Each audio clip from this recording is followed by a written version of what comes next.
Todos vocês são bem-vindos a essa, eu gosto sempre de chamar de experiência de adoração. Porque eu considero que todos os momentos em que nós nos reunimos aqui, Deus fala ao seu coração, Deus restaura as tuas emoções, Deus trabalha na tua espiritualidade, Deus cobre os teus pecados com o sangue do Cordeiro, Deus reativa também o equilíbrio neurológico da sua mente. Na verdade, um momento como esse, um momento de culto, não é apenas uma liturgia costumeira a qual nós executamos dominicalmente. Não, não. Acima de nós existem verdades ou realidades muito maiores do que nós podemos imaginar. Por isso, quando nós negamos a adoração a Deus de maneira coletiva, obviamente que adoramos ao Senhor em casa, mas por algum motivo didático, Ele nos instrui sempre a nos reunirmos como corpo, como igreja, sairmos da nossa zona de conforto e nos dirigirmos a um local previamente estabelecido por Ele. Ele faz questão disso. Ele estabeleceu no monte onde Ele iria falar. Ele estabeleceu o tabernáculo e a tenda onde Ele iria se manifestar. Ele estabeleceu toda a estrutura que deveria ser construído aonde Ele manifestaria a sua glória e o seu poder. Portanto, amados, parabéns a você que está aqui conosco, você que nos acompanha pela internet, tendo a oportunidade de estar conosco, será sempre bem-vindo, mas este momento da igreja é singular, queridos. Você não deve, não dizemos que você não pode, porque você é livre no exercício das suas escolhas, mas você não deve abrir mão desses momentos. Uma palavra, eu gostaria que ficasse bem pontuado na sua mente e na mente de cada um de vocês que estão conosco nesta manhã. Uma palavra, e essa palavra é paixão. Paixão. Não paixão no sentido contemporâneo, que vincula a um sentimento exacerbado, irracional, que leva a uma ação passional. Não, não. É paixão do latim, a qual se refere e tem origem no sacrifício, na abnegação, na renúncia, na capacidade de, por um motivo maior, sofrer, enfrentar intempéries. Qual a palavra que você deve levar na sua mente hoje? Paixão. Outros dizem que paixão está vinculado ao vermelho. A cor da paixão, o vermelho. Para nós, paixão está vinculado ao vermelho, sim, mas do sangue do Cordeiro. É essa paixão que eu gostaria que nós estivéssemos trazendo à nossa mente e ao mesmo tempo as nossas emoções e espiritualidade nesta manhã. Outros também dizem, porém, que paixão é algo que somente os apaixonados são capazes de gerar naqueles que estão à sua volta. É uma frase conhecida. Paixão é o sentimento ou uma virtude ou uma qualidade a qual somente os apaixonados são capazes de transmitir, de infundir, de exercer influência.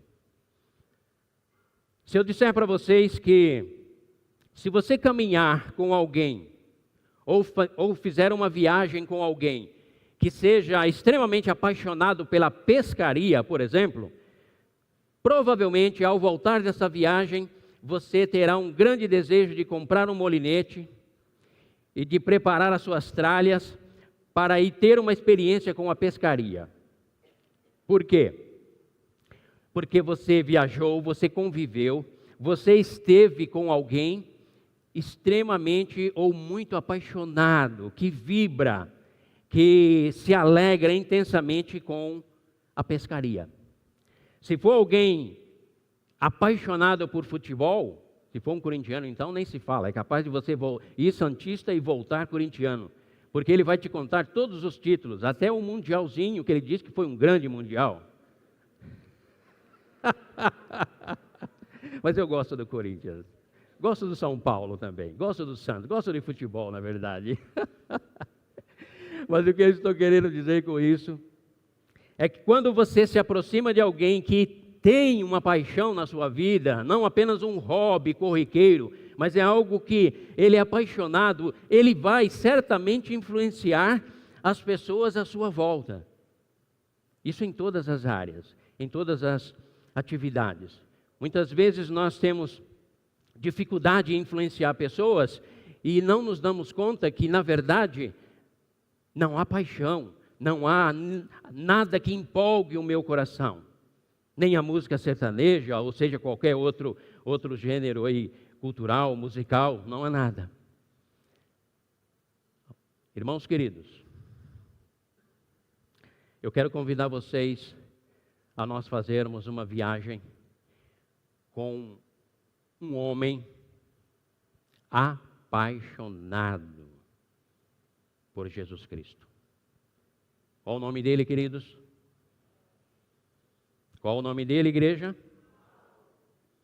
E se você chamá-lo de Saulo, não há problema nenhum, porque na verdade ele utilizava esses dois nomes. Atos 13:9 diz que Saulo, também chamado Paulo.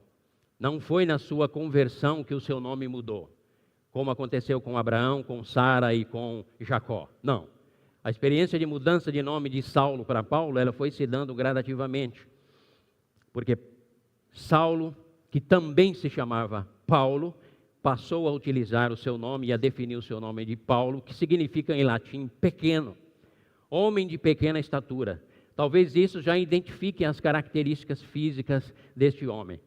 Talvez isso já nos ajude a entender por que alguns diziam, olha só, olha que interessante, ausente por carta, ele é extremamente ousado, mas presente ele é meio desprezível. A igreja de Corinto, ele enfrentou muitas lutas no sentido doutrinário para corrigir aquela igreja, mas também para que ela o aceitasse com o seu apostolado. E lá pelo capítulo 11, 1 Coríntios, se não me engano, ele vai trabalhar nesse sentido, dizendo, são apóstolos, eu também sou. Tantas chibatadas eu recebi, passei noites, naufrágios, frio, fome, sede. Tudo isso para trazer o evangelho até vocês, defendendo ele a sua autoridade. A pergunta que se faz é, se Paulo se tornou um homem apaixonado por Jesus Cristo, um homem que era capaz de sofrer, era capaz de padecer, era capaz de enfrentar toda e qualquer adversidade para levantar a bandeira do Evangelho, para dizer, não me envergonho do Evangelho de Jesus Cristo. Romanos, ouçam o que eu vou dizer. Eu não me envergonho do Evangelho de Jesus Cristo, porque é o poder de Deus para a salvação de todo aquele que crê. Alguém que levanta essa bandeira com tanta ousadia, alguém que desenvolve um sentimento tão forte, tão profundo, que o leva a sacrifícios extremos, alguém que segue a Jesus Cristo apaixonadamente, não pela paixão das emoções, mas porque compreendeu pelas Escrituras, desde o Pentateuco, desde o Gênesis até a Escritura conhecida da sua época. Ele compreendeu que Jesus era o Cristo. Ele não amava nas emoções apenas. Ele amava, abraçou a Jesus Cristo e o seu evangelho, a sua mensagem, de uma maneira consciente e consistente. Por isso ele utilizava sempre a Escritura para mostrar, para persuadir, para provar que Jesus era o Cristo. Se esse homem desenvolveu tal sentimento, ou tal convicção no seu coração, de quem ele herdou? Quem o influenciou? Aonde começou a nascer esse sentimento, essa paixão, esse apego, esse fundamento sólido, esse entusiasmo? Onde começou a nascer? Amados, vocês podem ter certeza que lendo e observando a trajetória deste homem, Paulo, nós podemos ter a certeza que essa convicção começou a nascer através de um homem chamado Estevão. Sabe por quê? Porque Estevão também foi um homem que tinha paixão por Deus, por Jesus Cristo e pela sua palavra. Por isso ele foi às raias do sofrimento e do apedrejamento. Quando Paulo estava ali testemunhando, Saulo, na verdade, estava ali testemunhando naquele momento, podemos ter certeza que um homem apaixonado, um homem que dava sua vida por Deus e pela sua mensagem, pela sua palavra, estava sendo julgado. E sabe o que esse homem fez, Estevão? Lá no livro de Atos, pelo capítulo 6, indo pelo 7 ali, Estevão descorre desde a Mesopotâmia, a descida de Abraão, e ele percorre por todo o êxodo, e ele adentra pelo período da terra prometida, e invade o período da monarquia, e enaltece o período dos reis, da divisão dos reinos, e mostra ali o período dos profetas, e deságua no Cristo. Eu tenho certeza, amados, eu e você, que ali estava um homem apaixonado por Deus, não um homem religioso, não um homem acostumado às liturgias de culto, mas alguém que amava profundamente a Deus e a Jesus Cristo, tinha o seu temor e tinha uma profunda paixão no seu coração e entusiasmo. E ele conclui o seu discurso dizendo: vocês, geração rebelde, que sempre viram as costas para os profetas, vocês o mataram e o crucificaram. E naquele momento, ele foi apedrejado. E podem ter certeza que quando morre um homem apaixonado por Jesus Cristo, a semente da paixão por Deus fica estabelecida no coração do seu algoz, mesmo que seja dos seus adversários. E ali estava Saulo, segurando as roupas, dando seu voto favorável àquele martírio. Mas sem dúvida, o que ficou na mente de Paulo e que contribuiu para a construção de uma persona, de uma pessoa tão apaixonada, tão vibrante, tão entusiasticamente seguidor de Jesus Cristo, não apenas o sofrimento daquele homem, Estevão, mas as suas palavras, porque ao receber a sentença do apedrejamento, ao receber aquelas pedradas, ele dizia: eis que vejo os céus abertos e o Filho do Homem e os anjos no reino da glória. E ele volta ainda e continua dizendo: Pai, não lhes imputes este pecado. Podem ter certeza, amados, que ali começou a semente da paixão a qual Paulo contemplou ali na vida de Estevão. É por isso que está correta essa frase quando ela diz: só os apaixonados são capazes de infundir paixão no coração do seu semelhante ou do próximo. E se nós formos para Barnabé, filho da consolação, homem equilibrado, homem estável, homem tranquilo, sereno, de posses, e contempla ali já Saulo convertido, mas garoto, inexperiente. Barnabé então vai cuidar de Saulo, vai discipular Saulo. E sem dúvida alguma, Saulo agora contempla em Barnabé também um homem de paixão, apaixonado por Deus. Um homem que dava as suas posses, as suas propriedades, se desfaziam delas para que toda a comunidade fosse abençoada. Um homem que era o filho da consolação, era aquele que você chegava do lado dele abatido e você se erguia espiritualmente, emocionalmente, renovava os seus sonhos, as suas esperanças. Este homem apaixonado por Jesus Cristo aproxima Saulo e mais um pequeno percentual de paixão por Deus e por Jesus Cristo é acrescido na história deste homem chamado Saulo, que passa depois do 13 a ser chamado de Paulo, cujo nome é o nome da nossa cidade, São Paulo. Primeira viagem missionária e agora vem a segunda viagem missionária. Vamos caminhar com ele, Paulo, Silas ou Silvano, o mesmo Silas, Silvano, nome romano de Silas, por isso que você encontra em Tessalonicenses, Paulo, Timóteo e Silvano. É o mesmo Silas. Agora vamos no capítulo 16, não vamos ler, eu quero que nós façamos uma viagem. Qual é a palavra que eu gostaria que nós levássemos para casa hoje, queridos? Paixão. Paixão por Deus, paixão por Jesus Cristo, paixão pelo Evangelho, porque sem essa paixão, sem essa capacidade de viver o Evangelho em detrimento das circunstâncias e de amar a Deus com as entranhas da nossa alma, nós não vamos influenciar a cidade de São Paulo. Nós precisamos de homens e mulheres, filhos e filhas de Deus, não apenas litúrgicos que cumpram deveres religiosos dominicais, mas que carreguem nos seus corações a semelhança de Paulo, a semelhança de Barnabé, a semelhança de Estevão, que desenvolvam esta paixão, este amor, este zelo. E aí nós vamos para a segunda viagem missionária de Paulo. Obviamente, queridos irmãos e irmãs, obviamente que homens que amam profundamente a Deus não são passíveis de haver contendas e discussão. No capítulo 15 receberam então a carta da igreja de Jerusalém para ser repassada aos gentios, só que houve uma cisão, houve um descontentamento entre Barnabé e Paulo. E diz-nos o texto, no final do capítulo 15, que ela foi tão pesada que eles se dividiram. Barnabé foi para um lado com João Marcos e Paulo seguiu em frente com Silas. Normal, amados. Normal. É perfeitamente possível nós enfrentarmos embate e seguirmos caminhos diferentes.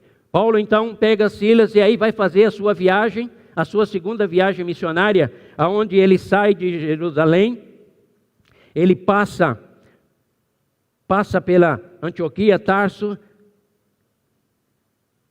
Sicília, segue até Derbe, capítulo 16 de Atos, e passa em Listra. Em Listra ele encontra quem? Timóteo, filho de uma mãe judia e de um pai grego. E aí Timóteo então se ajunta com Paulo em direção à sua viagem missionária, que tinha como objetivo fortalecer as igrejas e ao mesmo tempo expandir o Evangelho. No capítulo 16, então, eles se encontram e estes homens apaixonados por Deus, porque agora já encontram um terceiro que seria Timóteo, um menino, mas que Paulo também vai prepará-lo para no exercício do seu ministério, não se torne um ministro medíocre, pregador de verdades apenas, cheio de discurso e de sofismos. Não. Paulo, um homem apaixonado, e essa é a vantagem quando você é uma pessoa apaixonada por Jesus Cristo, extrapola a esfera da convencionalidade, do quadrado religioso. E Paulo, na verdade, o apóstolo, ele quer construir um caráter profundamente zeloso, amoroso na vida de Timóteo. E ele sai com a intenção de comunicar o Evangelho pela Ásia, Galácia, e olha como é interessante, queridos. O Espírito de Jesus Cristo o impediu de pregar naquela região. Vocês podem imaginar o que é um coração apaixonado de um homem, desejoso de pregar o Evangelho, e agora na contramão de tudo isso vem o Espírito de Deus e diz, não, você deve se calar neste lugar. Na Ásia, na Galácia, você deve se calar. E foi uma crise intensa que eles viveram ali. Eu quando estava lendo esse texto, eu fiquei imaginando o semblante de Paulo dizendo, não faz sentido. Se eu fui chamado para pregar o Evangelho e agora Deus sussurra no meu coração e na minha mente para me calar nesse local. E isso durou alguns dias, até que chegando em Troade, ele tem uma visão. Sabe por quê, queridos? Eu quero ressaltar isso aqui. Mesmo os homens e mulheres apaixonados por Deus não perdem o senso crítico, racional e de obediência a Deus. E quando Deus diz cala-te, você se cala. E quando Deus diz fala, você fala. Quando Deus diz me adora, você o adora. Você fica submisso à direção do Espírito Santo. E o Espírito Santo então diz, trouxe um homem, através da visão de Paulo, nos sonhos de Paulo, que esse homem dizia, atravessa a Macedônia e nos ajude. Sabe por quê? Porque lá na Macedônia tem Filipos. Lá na Macedônia Tem Tessalônica. Lá na Macedônia há necessidades. Um coração apaixonado de Paulo. Então, imediatamente diz o texto que se levantou, preparou todo mundo e vamos subir. Vamos subir. E eles subiram então, passaram pela Mícia, Troade, Samotrácia, vão até Neápolis e chegam até Filipos. E olha como é interessante. Em Filipos não tem sinagoga, porque é uma colônia romana. Você que conhece a história sabe que as colônias romanas eram onde tinham os aposentados soldados romanos. Os soldados romanos se aposentavam e eles eram mandados para essas colônias. Eram muito prósperas essas colônias, mas geralmente tinham poucos judeus e não tinha sinagoga. Por isso ele procura um lugar para orar. E nesse lugar quem ele encontra? Quem ele encontrou em Filipos? Lídia, amados. Qual a palavra que você deve gravar no seu coração nessa manhã? Paixão pela palavra de Deus. Paixão por Jesus Cristo. Paixão pela sua igreja. Paixão pela pregação do Evangelho. Paixão pela obra missionária. Paixão pela oração. Paixão pelo Deus vivo, amados. Paulo chega então na cidade de Filipos e ele procurando, ele e Silas, um lugar onde eles pudessem orar separadamente, porque não havia sinagoga. O seu costume era sempre de se dirigir a uma sinagoga, mas não havia uma sinagoga. Então ele vai à beira do rio. E ali ele começa a comunicar o Evangelho, sabe por quê? Seja à beira do rio, seja num banco, seja no escritório, seja numa fábrica, seja numa escola, seja na vizinhança. Um homem apaixonado, uma mulher apaixonada por Jesus Cristo, aonde ele chega, ele ministra a palavra, ele compartilha o Evangelho. E Paulo então está compartilhando ali o Evangelho com aquelas mulheres. E um homem apaixonado, como diz a frase, impulsiona paixão nos outros. Quem foi tocado? Quem foi tocada? Lídia. E o Senhor falou ao coração dela. Mulher vendedora, negociante, mulher próspera. Mulher que temia a Deus. Mulher que sem dúvida alguma dizia: até quando, Senhor? Até quando esperarei para que fales comigo a tua verdade? E agora chega um homem apaixonado, Paulo e Silas, e compartilhando o Evangelho, eles contagiam o coração desta mulher, a qual foi batizada, juntamente com todos os seus familiares. Já disse isso aqui e repito: amados irmãos e irmãs, os teus e os meus filhos esperam ver em nós, não homens e mulheres meramente éticos e morais, e corretos nos seus negócios, mas eles esperam e eles precisam ver em nós homens e mulheres apaixonados por Deus, apaixonados pela sua palavra, apaixonados pela sua igreja e com uma paixão contagiante.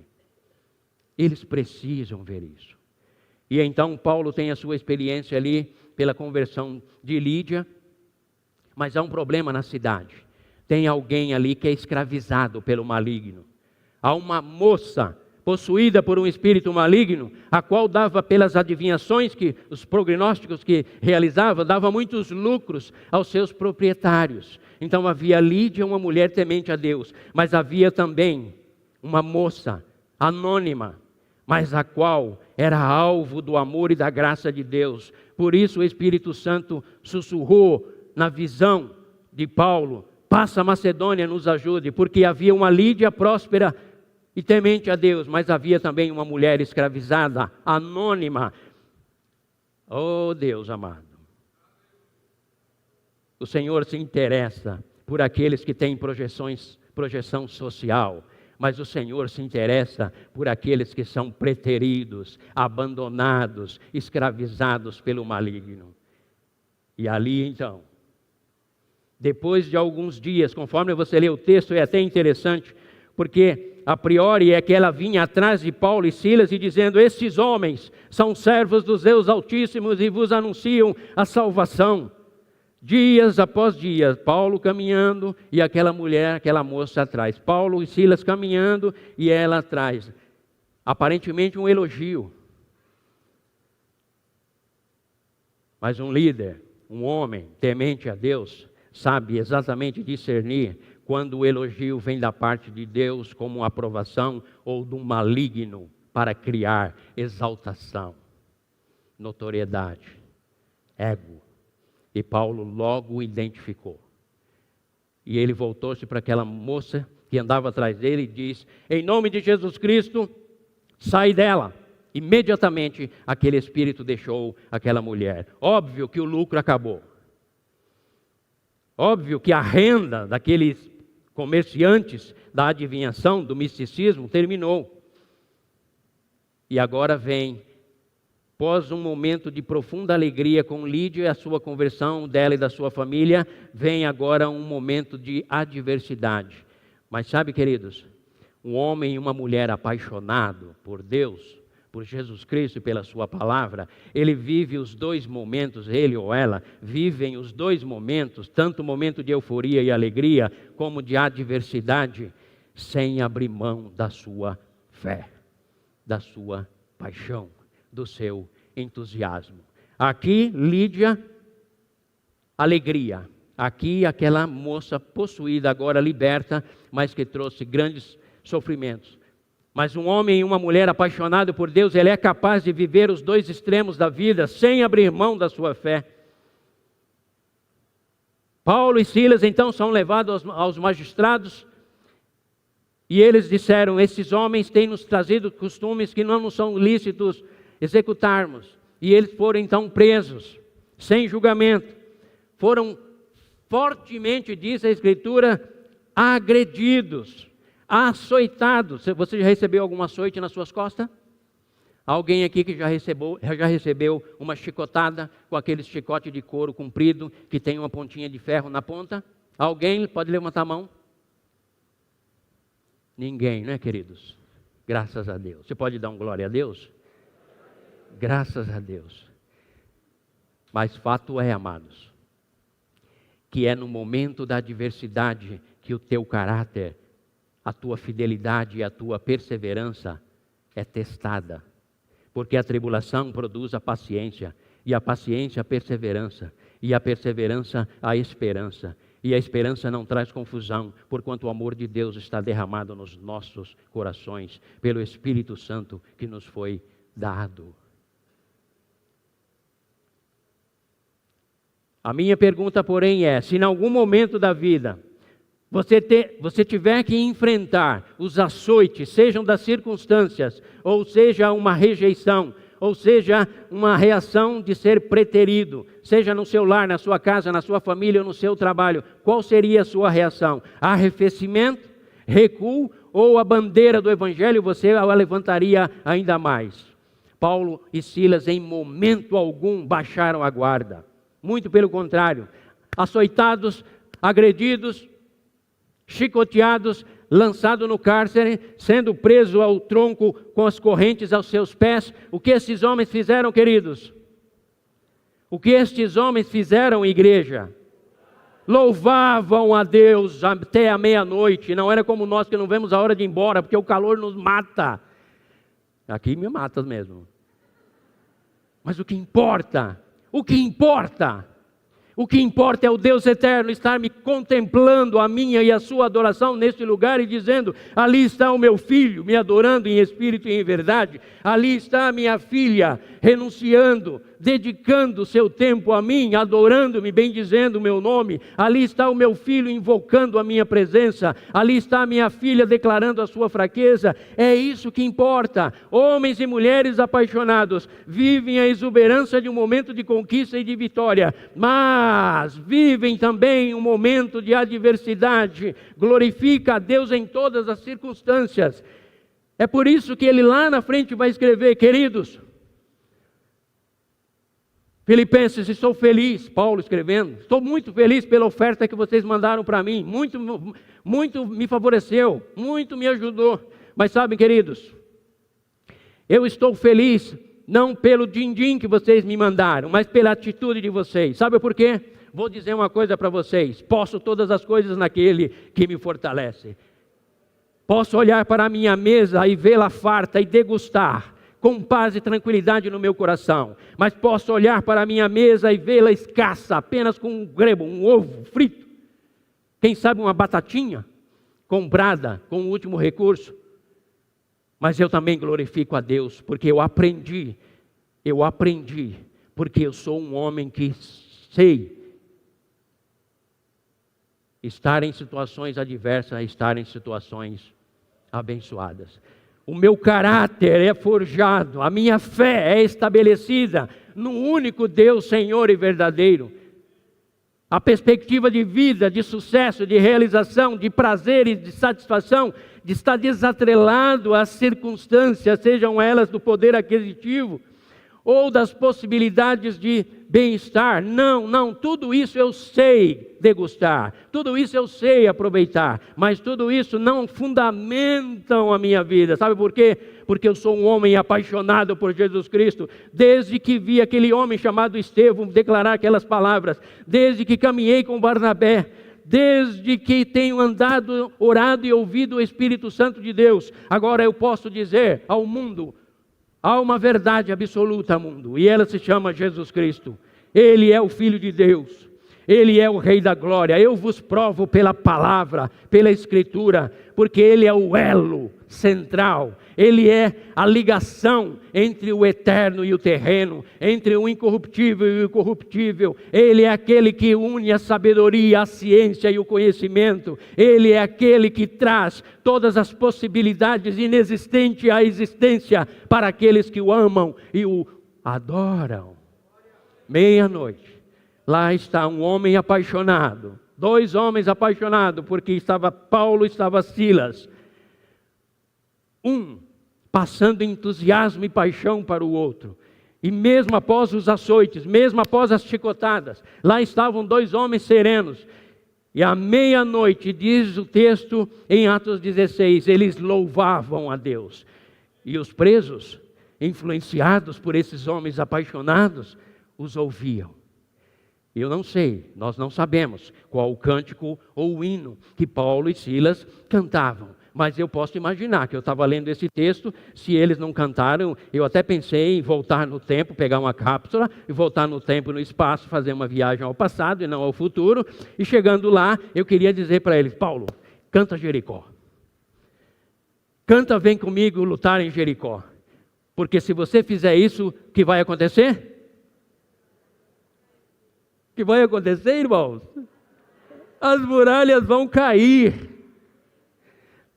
Se Paulo e Silas estivessem cantando, vem com Josué lutar em Jericó e as muralhas ruirão, ótimo, porque à meia-noite, o louvor procedente de dois homens apaixonados por Deus, por Jesus Cristo, pelo seu Evangelho, capaz de serem açoitados, danificados nos seus corpos, o louvor destes homens amados, moveu os céus, queridos, moveu as estruturas celestiais, moveram as estruturas da terra.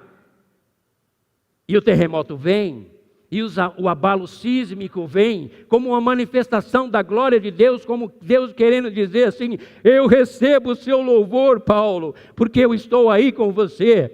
Silas, eu vou demonstrar o meu poder e a minha glória, porque aonde o meu povo me invoca, me adora e me louvam em espírito e em verdade, homens e mulheres apaixonados, eu manifesto a minha graça, manifesto o meu amor, manifesto a minha glória e levo-nos ao temor, à adoração.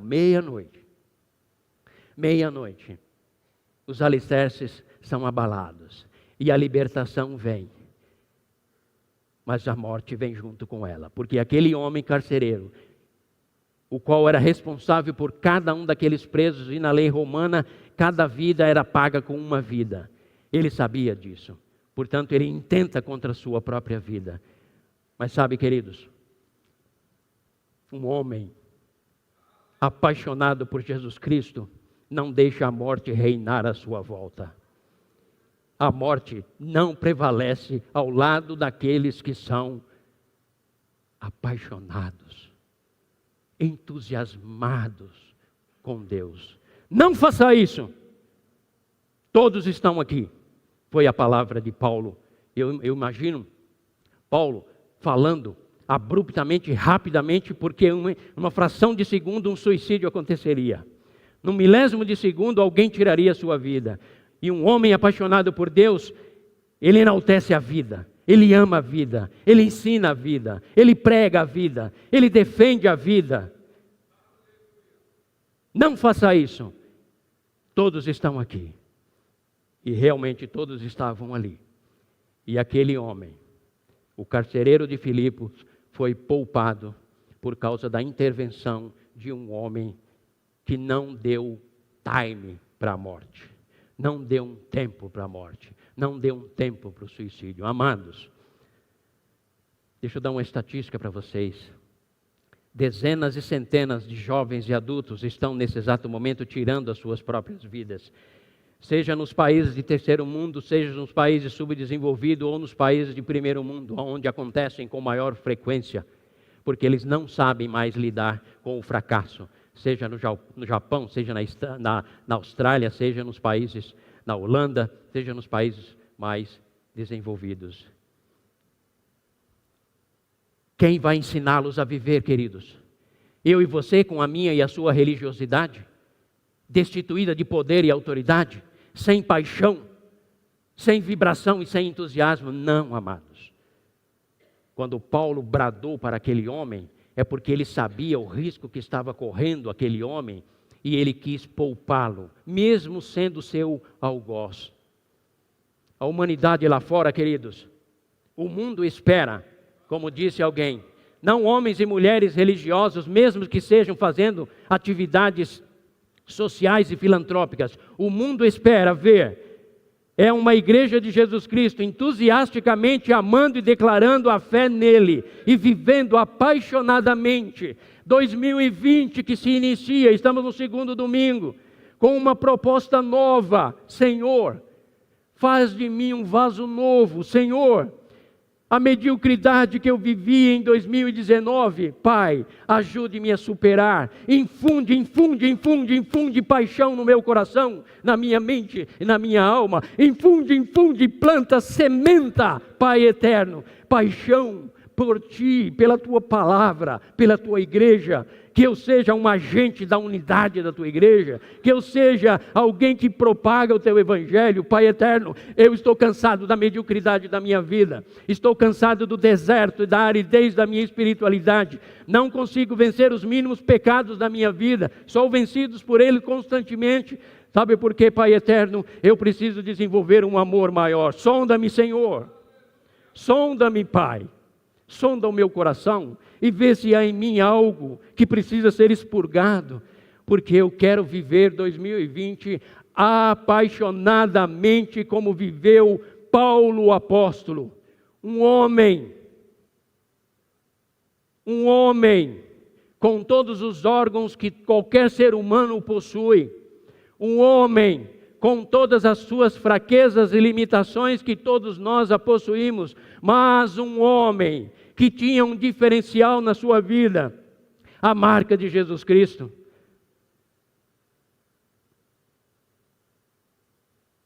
Vivo eu? Não, mas Cristo vive em mim. E a vida que agora tenho, eu vivo-a na fé daquele que me regenerou. É Ele, é por Ele, é para Ele, é para a glória dEle. Qual a palavra que eu e você devemos levar para casa hoje, queridos? Por Deus, por Jesus Cristo, pelo Espírito dele que está passeando aqui nesta manhã, dizendo: filha, eu quero um renovo na sua vida. Quem está sussurrando no seu coração não é quem vos fala. Quem está sussurrando ao seu coração é o Espírito da glória, o qual Jesus diz: Ele me glorificará. Ele dará a vocês daquilo que é meu. Ele descortinará a visão de vocês de quem eu sou. E vocês vão me amar. E vocês vão contemplar a minha glória. E eu estarei com vocês aqui na terra. Preservarei a vida de vocês. Darei a paz a vocês. Serei a vossa alegria. Serei o seu Deus. Caminharei com você. Almoçarei com você, tomarei café com você, jantarei com você e te conduzirei à cama e te darei descanso. E quando o teu corpo descer à sepultura, eu, aquele que ressuscitou dos mortos, te trarei a vida para viver a exuberância do meu reino. Oh, igreja queridas. Todo o capítulo 16. Eu queria chegar em Tessalônica, mas hoje não vai dar. Nós vamos continuar essa viagem um outro dia. E aí nós vamos chegar até Tessalônica. Por enquanto nós ficamos aqui em Filipos. Lídia, Filipos da moça anônima que foi liberta e Filipos do carcereiro que foi salvo, ele e a sua casa. Senhor, vou orar por vocês, queridos. Fique com seus olhos abertos.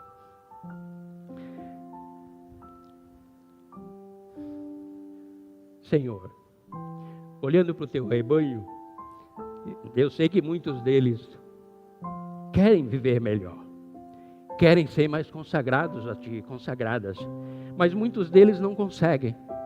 Nós não os julgamos.